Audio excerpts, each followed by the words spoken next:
Mr. Bright had told all the children in his class it was Bring Your Pet to School Day. Everyone rushed into the playground to meet the animals. There was a stupidly cute gerbil, a tiny goldfish, a fat cat, a 100-year-old tortoise and a tall dog. Last to arrive, as usual, was a little girl called Miranda. She was riding on the back of an enormous slithery snake. Meet Penelope, my pet python, announced Miranda. On seeing the snake, the other children screamed, "Ah!"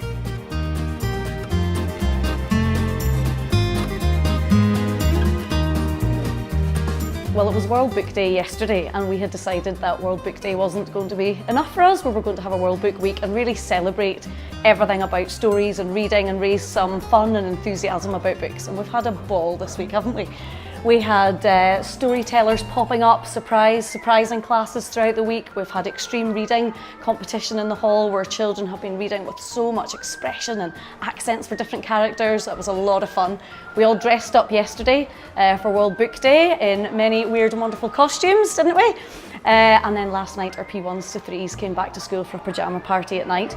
And then the Pupil Council, which Rachel is a key member of, Pupil Council decided to run a couple of competitions, one of which was called our Extreme Reading Competition, where the children were challenged to have their photos taken reading their books in weird and wonderful places. And Rachel, then you decided that you would share your book with some rather special reptiles.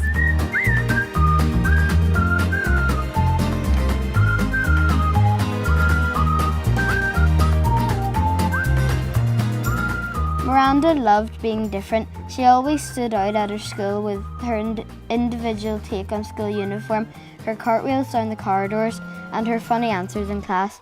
What ended in 1945? 1944? A python is a rather unusual pet, but Miranda and Penelope had so much fun playing together.